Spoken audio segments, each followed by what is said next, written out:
They didn't ignore you because you lacked value. They ignored you because your availability made you forgettable. In a world addicted to instant gratification, being too present is the fastest way to be dismissed. You're eager, you're kind, you're consistent, and they get bored. Not because you're lacking, but because you're there. Always. Predictable, reachable, and what's reachable becomes disposable. But something shifts when you stop showing up, when you pull your energy back. Not as a trick, not as manipulation, but because you finally realized one brutal truth. Your presence is a currency, and you've been undercharging. You start saying less, moving quieter, choosing yourself without a press release. And then it happens. People who once shrugged at your existence begin to feel uneasy, curious, maybe even threatened. Not because you became someone else, but because you stopped auditioning for roles they were never qualified to cast. This video is not about how to play games, it's about how to regain gravity. When you become unattainable, not emotionally cold but internally independent, you trigger the exact insecurity that people once projected onto you. Suddenly, you're not too much, you're too far. Not in distance, but in depth, in presence, in control. Stoicism isn't about pretending not to care. It's about mastering yourself so deeply that external noise becomes irrelevant. Marcus Aurelius said, "Be like the cliff against which the waves continually break, but it stands firm and tames the fury of the water around it." That's who you become when you're no longer available to chaos, to neediness, to shallow validation. If you're tired of being overlooked when you're generous and only desired when you disappear, this message is for you. Like the video. Share it with someone who gives too much to people who notice too little. Subscribe to Victory Stoic, your space for becoming untouchable in a world full of noise. Drop your command code in the comments, or your story. When did you stop chasing attention and start choosing silence? Let's talk about what actually happens when you become the kind of person no one can reach, unless you decide to open the gate. Number 1, you become the question that won't leave their head. The moment you stop announcing your life, you become a mystery. And in a world that thrives on constant updates, visibility, and attention-seeking, mystery is power. You were once the one who replied fast, who overshared, who tried to be understood. Now you've gone quiet, focused, unreachable. And instead of forgetting you, they start wondering, why do I keep thinking about them? Because silence, when it's real, when it's backed by actual growth, doesn't fade, it echoes. There's something primal in the human brain that can't stand an incomplete story. Psychologists call it the Zeigarnik effect. The mind holds on to unfinished experiences more intensely than completed ones. It's why cliffhangers keep us watching. It's why unanswered texts haunt people more than arguments. And it's why the moment you stop giving updates, stop explaining yourself, stop reacting, they start obsessing. You became an open loop they can't close. Not because you're trying to manipulate them, but because you've outgrown the need to be seen by them. And now the questions start. Why are you glowing? Why does your energy feel different, even through a screen? Why does it look like you've become more successful, more attractive, more composed without them? These questions sting more than any insult ever could. Because people expect to see you suffer in their absence. They expect you to chase closure, to spiral, to prove something. But when you don't, when you level up instead, what they experience isn't just regret, it's ego death. Let's talk about a real example. David, 41, from Seattle, went through a brutal divorce. His ex said he was boring, predictable, emotionally unavailable. She moved on quickly, posted her new life like a highlight reel. David didn't retaliate. He didn't post counter pictures. He went silent. He started waking up earlier, hired a trainer, started a real estate side business, read 2 books a month. Within a year, he was leaner, sharper, more fulfilled, and most importantly, completely uninterested in seeking validation from the person who once dismissed him. Then the messages started coming in. "I saw your new photos. You look amazing. You seem so different lately. I hope you're happy." But those weren't compliments. They were probes. She wasn't happy to see him glow. She was disturbed by the fact that he did it without needing her to notice. The Stoics lived by a code that made this kind of transformation natural. Epictetus taught, if you wish to improve, be content to be thought foolish and stupid. That means disappear. Be underestimated. Go quiet. Let people doubt you. Let them think they've won, and then build. And when you reappear, if you even choose to, they'll no longer recognize the version of you they thought they figured out. Because here's the truth. People don't obsess over what they fully understand. They obsess over what they no longer have access to, especially when what they lost has clearly improved. So how do you create this kind of presence? 1. Stop explaining your silence. You don't owe anyone a newsletter on your healing, your goals, or your daily routine. Detach from the need to be witnessed. 2. Build something visible, but not explained. A new skill, a body transformation, a business. Show, don't tell. Let the work speak in whispers loud enough to be heard across social distance. 3. Avoid passive-aggressive broadcasting. If you're posting to get noticed by someone specific, you're not unattainable. You're playing hard to get. Big difference.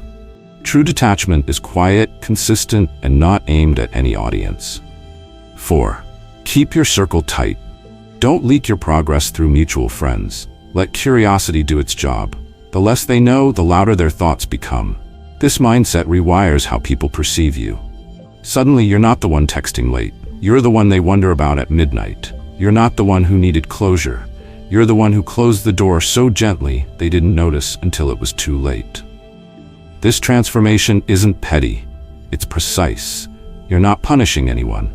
You're protecting your peace. The Stoics didn't advocate emotional suppression. They trained emotional discipline. Marcus Aurelius journaled, "Waste no more time arguing what a good man should be. Be one." When you stop arguing for your value and just become valuable, the silence works harder than your words ever did. You stop being the memory they scroll past. You become the question that keeps them awake. So next time you feel tempted to explain your glow-up, don't. Let them wonder. Let them rewind every conversation. Let them dig through old texts looking for clues. Give them no answer. Because no answer is the answer. And when they finally ask, "How did you become like this?" you'll smile, not to be cruel, but because you know the truth. You became unattainable the moment you stopped needing to be understood. Number 2, your calm becomes their chaos. They won't say it out loud, but they'll feel it. They'll mock it, question it, test it, because they can't stand that you won't react like they do. In a world that idolizes loudness, urgency, and overexposure, a person who moves with quiet control becomes a threat. Not because you attack them, but because you don't participate in their disorder. You don't chase, you don't beg, you don't flinch. And to people whose entire identity is built on constant noise, your silence feels like an earthquake. When your peace is real, it doesn't need to shout, but it disrupts. Because the average person survives off emotional volatility. They want drama, they want chaos, they want noise, not just around them, but inside them. When you walk into a room and carry none of it, their instincts start to scream. Why isn't this person reacting like the rest of us? Think of inner peace as a clear lake in the middle of a storm. Most people are tornadoes walking on water. They thrash, pull, and explode emotionally just to feel alive. But when they see someone sitting still, calmly rowing forward, without panic or performance, they'll do anything to sink your boat. Because they can't understand how you're still afloat when they're drowning. Let's talk about Jake, 38, from Minneapolis. Works in a high-pressure finance job, smart but low-key, never posts, doesn't overshare, spends weekends off-grid, reading or hiking instead of getting drunk to blow off steam. His coworkers, especially a couple of self-proclaimed alpha guys, always jab at him. "Come on, man, you're too quiet," or "Don't you ever get mad?" But when layoffs hit and panic set in, Jake didn't blink. He had 6 months of savings, a side business already running, and a job offer within 2 weeks. The guys who laughed at his calm, they were now asking for help. That's how it happens. The ones who mock your stillness in peace will envy it in crisis. They laughed at the monk until the fire came and they needed someone who didn't panic. Stoic philosopher Cleanthes once wrote, "The proof of the philosopher lies not in words, but in calm." True stability isn't decorative, it's functional. It holds when everything else breaks. And when people who are ruled by impulse see that you can stay composed while they unravel, they don't just feel threatened, they feel judged by your example, even when you say nothing. Your presence becomes a mirror. Not the kind that flatters, the kind that reveals. They project, They accuse you of being cold, detached, distant. But really, they're angry that your peace exposes their anxiety. They'll try to provoke you, bait you, call you arrogant for not participating in their outbursts. Because if you stay calm, they have to face why they can't. Here's the key. Never explain your peace to someone addicted to panic. It's like describing still water to someone raised in a hurricane. They'll only believe it exists once they're quiet enough to find it themselves, and most won't get there. Tip for application: practice non-reactivity.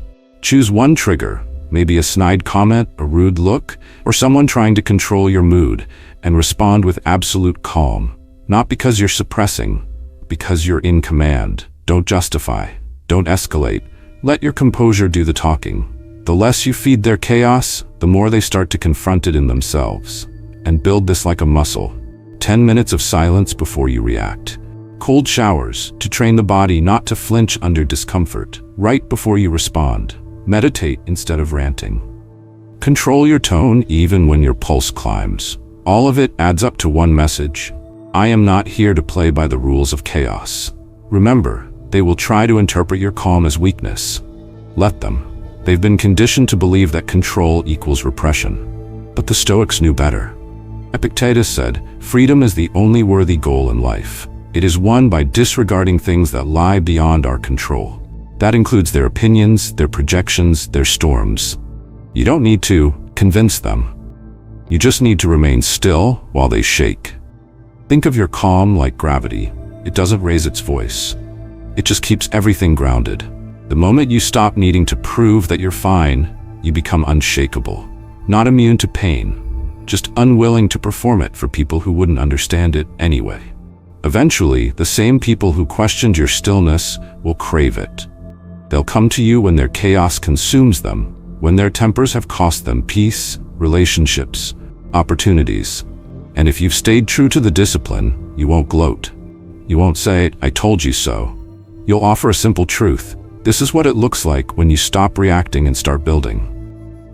Jealousy of your calm isn't about you. It's about them realizing what they lack. Let them feel it. Let them wrestle with it. But never surrender your stillness to pull them out of their own storm. That's not compassion, that's codependency. Stay calm, stay grounded, stay unreachable by noise. In a world where everyone's screaming, the quiet one leads. Number 3. You stop auditioning and start casting. There was a time you walked into rooms hoping they'd like you, hoping they'd pick you, hoping you were smart enough, hot enough, easygoing enough, funny enough for them to choose you. And now you walk in to see if they even deserve to be on your guest list. That shift isn't loud. It doesn't announce itself. It doesn't come with a makeover or a motivational post. It comes silently, after enough betrayal, enough disappointment, enough tired nights asking, "What did I do wrong?" Until one morning you stop asking, and you start filtering. Because once you understand your worth isn't on sale, you stop putting it on the clearance rack just to get someone's attention. You don't chase, you observe, you don't plead, you screen. And suddenly the game flips. You're not on the stage anymore, dancing for approval like a half-happy puppet on a reality dating show. You're sitting in the director's chair, reviewing resumes, checking tone, looking at consistency.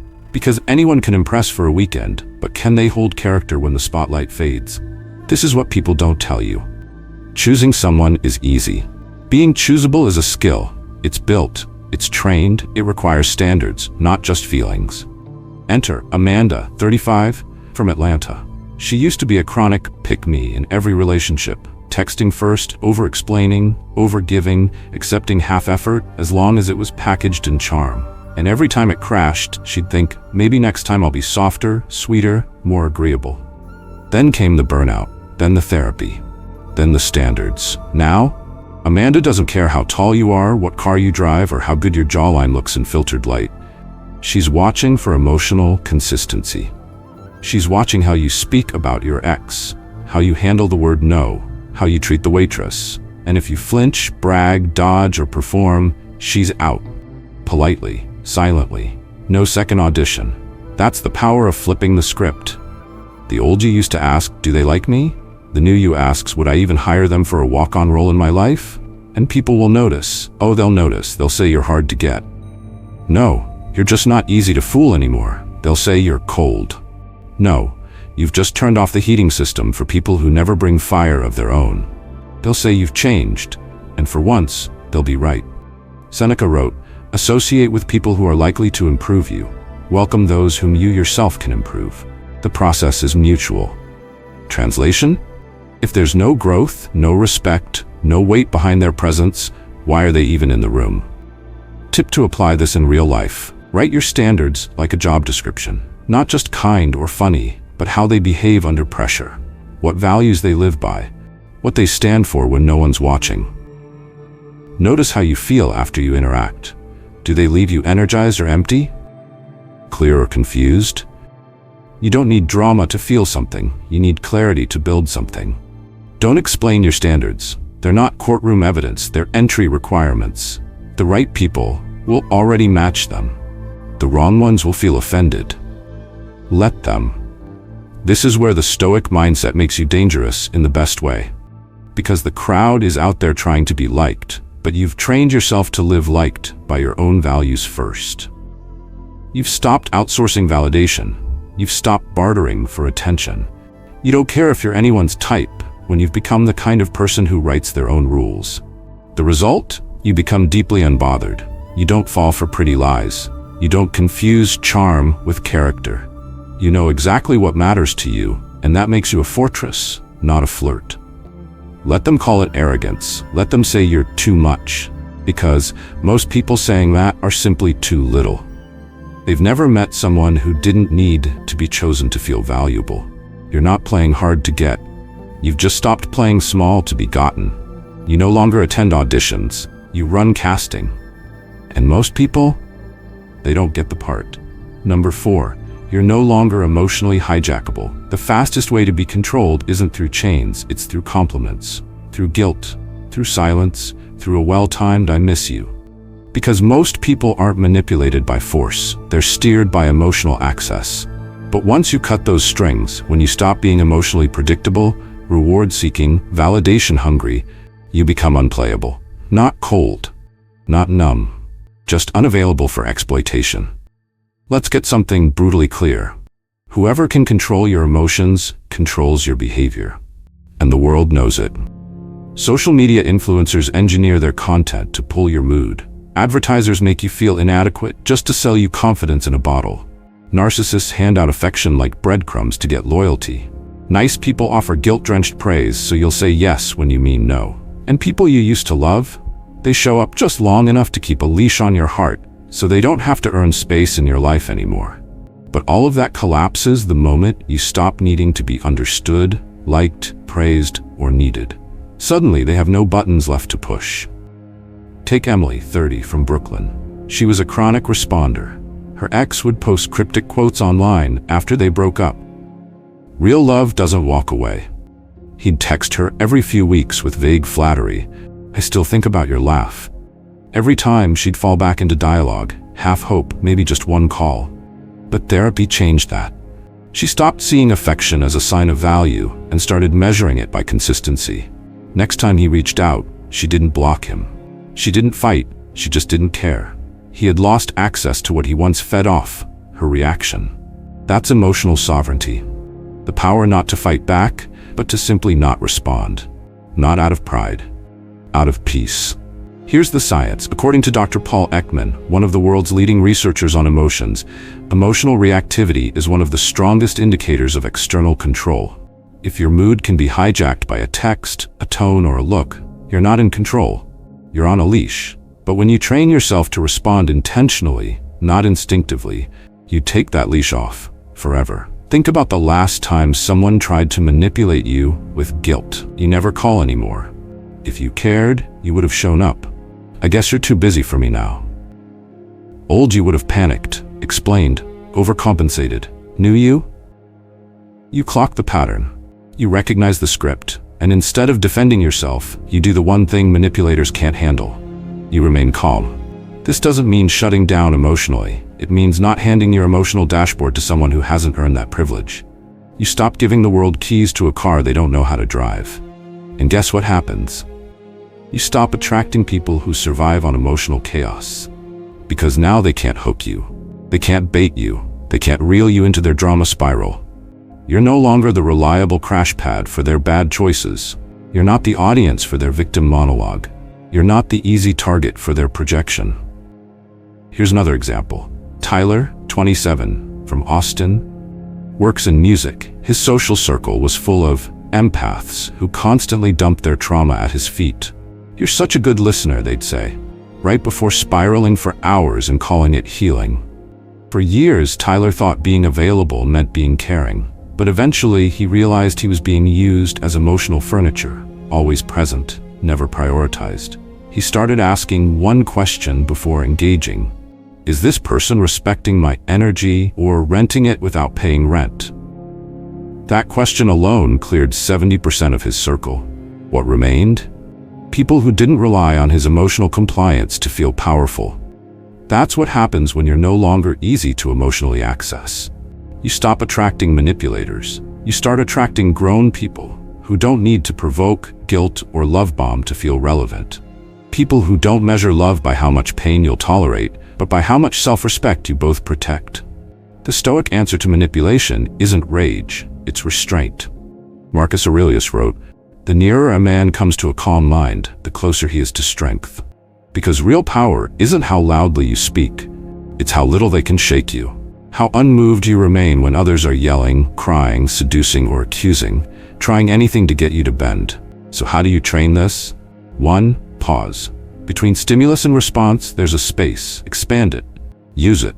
Take a breath. Ask yourself, what's the goal here? And is it mine or theirs? 2. Track your triggers.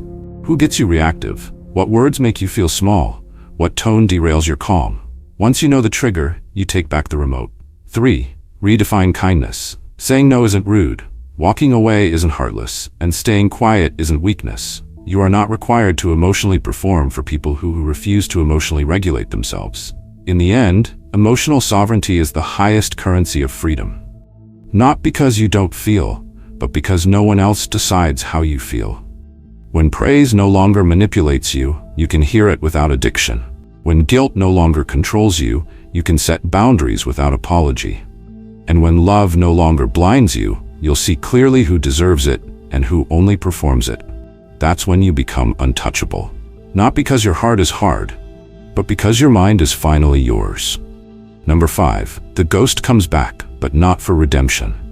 They disappeared without warning. Left your message on read. Vanished mid-conversation like you were a scene they got bored of watching. And now, weeks, months, maybe even years later, they've returned. But not with an apology, not with accountability.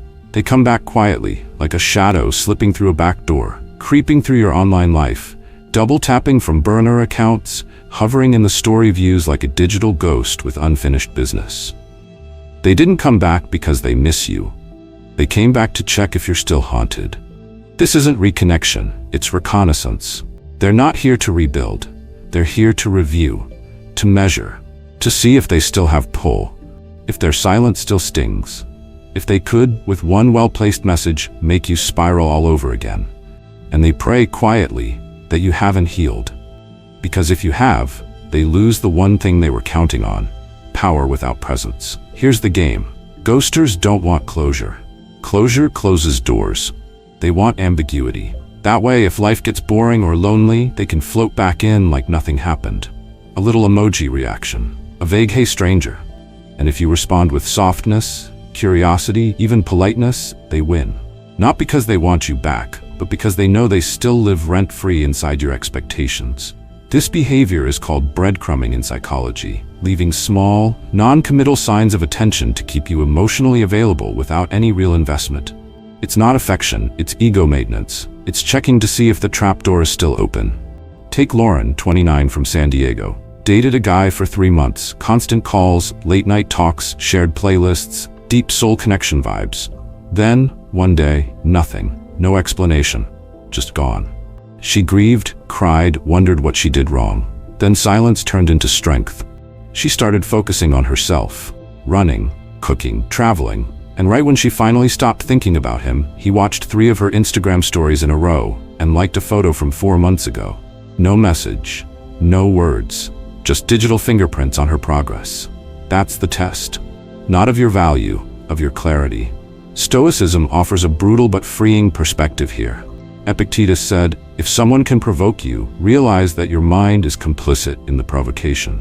In other words, their return only matters if you still believe it does. So here's what you do. Nothing. Don't block in anger. Don't message for closure. Don't subtweet or post motivational quotes obviously aimed at them.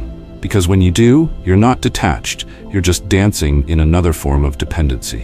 The real flex? Indifference. The kind that doesn't come from bitterness, but from upgraded focus. You're not avoiding them, you're just building something that no longer includes them. Here's the truth. When someone ghosts you, they didn't just reject a moment, they rejected the version of you that still needed them. So when they return and see you've outgrown that version, they feel the sting they once delivered. That's karma. Not as punishment, but as obsolescence. They wanted to see if you were still there, waiting in the emotional hallway they walked out of. Instead, they find the lights off, the door locked, and a life being lived that no longer includes their name. And that bothers them more than you think. Tips to solidify this mindset. 1. Archive the evidence, not the energy. You don't need to reread their messages, analyze why they left, or track who they're dating now. Let their absence speak louder than their return. 2. Let your progress be silent. You don't need to post a glow-up to prove anything. Growth isn't for broadcast. It's for backbone. If they happen to witness it, good. If not, even better. 3. Replace curiosity with creation. Instead of wondering what they want, wonder what you want to build next. Redirect that attention to something that pays interest, not nostalgia. Most ghosters don't return because they're sorry. They return because they're curious. But curiosity doesn't deserve closure. It deserves a closed door. The Stoics didn't teach us to hate those who wronged us. They taught us to remove the hook, that invisible emotional hook that still waits for the apology, the explanation, the sudden change of heart. Once that hook is gone, they can circle your life all they want. They'll find nothing to hold on to. So let them lurk, let them scroll, let them whisper your name to mutuals. You don't need to respond, you already answered, by evolving, quietly, completely, and without them. Number 6, they start imitating the standard you quietly refuse to lower to over it. You never asked them to change. You didn't guilt them, didn't preach, didn't argue. You just refused to drop your standard. And that alone changed the entire room. Because something happens when you stop bending yourself into comfort for others. When you calmly uphold a code, mental discipline, emotional clarity, self-respect, and stick to it without needing to advertise it, people around you start to adjust. Not out of fear, not because you force them, but because your presence quietly exposes their chaos. And they hate how loud that contrast feels. At first they test it. They throw in the sarcastic jokes, the gossip, the victim talk, waiting for you to join. You don't. You don't shut them down. You just don't bite. And suddenly they're hyper-aware of their noise. Their own words start to sound hollow, exaggerated, embarrassing even. You didn't correct them. You didn't moralize. You just stayed rooted. And in doing so, you became the mirror they didn't ask for, but couldn't ignore. That's when the shift begins. They lower their voice. Choose their words. Watch your face for approval. Maybe they start reading the books you mentioned, asking you about your routines, quoting your views as if they were always theirs. They mimic the tone you model, not because you demanded it, but because you made the alternative feel beneath them. This isn't dominance, it's quiet gravity, and the Stoics were masters of it. Musonius Rufus once said, "The best teacher is not he who speaks the most, but he who lives best." You don't need to inspire by speech when your standard becomes the example, when your discipline is constant, when your boundaries are not threats, but simply the shape of your life. That's how influence works, not by force, but by alignment. Let's look at a real example. Evan, 33, from Portland, works in design, doesn't drink, doesn't gossip, doesn't post his whole life online. His friends used to tease him for being too serious, too strict, no fun.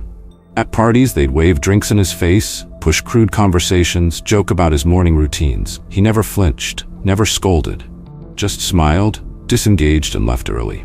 2 years later, one of those same friends messaged him, "Hey, what's that book on discipline you mentioned once? I've been feeling scattered lately." Another quietly stopped drinking. A third started waking up early just to feel like they weren't falling behind you. You didn't convert them. You outpaced them without leaving them behind. You raised the bar and let them decide whether they were willing to grow to meet it. And that's what most people aren't ready for. The realization that your standard makes their excuses look smaller. You don't need to say a word. Their own behavior starts to feel misaligned next to you. Now here's the thing. They may resent it before they respect it. People cling to comfort, and your calm pressure reminds them they're capable of more. That irritates the lazy. It disturbs the avoidant, but it plants a seed. Eventually, that seed becomes movement. They either rise or they fade. They either grow or they ghost themselves. Tip to practice this. 1. Never chase alignment. Don't over-explain why you live the way you live. Don't water it down to make it more relatable. Real standards are uncomfortable for those who don't have any. Let them squirm. 2. Listen more than you speak. When someone complains, catastrophizes, or overreacts, say less. Observe. Let silence put pressure on their emotional inflation. They'll either pause and rethink or move away. Both are wins. 3. Repeat your values through action. Show up on time. Leave early if needed. Say no without essays. Keep your phone down. Your consistency is the curriculum. If they're ready, they'll study you. And here's what makes this dangerous, in the best way. People who once dismissed your way of life will now copy it in silence. They won't always give you credit, but they'll start lifting themselves, trimming their chaos, rethinking their patterns, just to be able to stay in your atmosphere without feeling exposed. That's power, not to control, but to elevate. Not by charisma, but by character. You're not the loudest in the room. You're the gravity holding it in shape. You're not the leader because you want to be followed. You're the example because you never compromise to be liked. Let them imitate. Let them steal your lines. Let them ask, why does it feel so different when they walk in? The answer is simple. You didn't bend. You became the standard, and they adjusted. Number 7. The ones who once dismissed you now can't look you in the eye. They used to roll their eyes when you spoke, smirk when you shared your plans, pretend to support you, but only just enough to keep the upper hand. They underestimated you, not because you lacked potential, but because you lacked performance in their timeline. You hadn't bloomed yet, and in their mind, that made you safe. That made you small. Then you disappeared. Not dramatically. You didn't storm off. You just stopped chasing, stopped updating, stopped offering them front row seats to a show they never respected in the first place. You went dark, quiet, and started building. And now they're uncomfortable in rooms where your name is mentioned. Now they pause longer before hitting view story. Now they avoid you in public, not out of hate, but out of shame, because you grew in the dark while they kept performing in the light, and they feel it. Here's the thing about people who once overlooked you. They rarely expect your evolution. They write you off like a background character, assuming you'll stay there. When you rise, you don't just surprise them, you disturb them. Not because you rubbed it in their face, but because you didn't need them to see it happen. And that mystery, it eats them alive.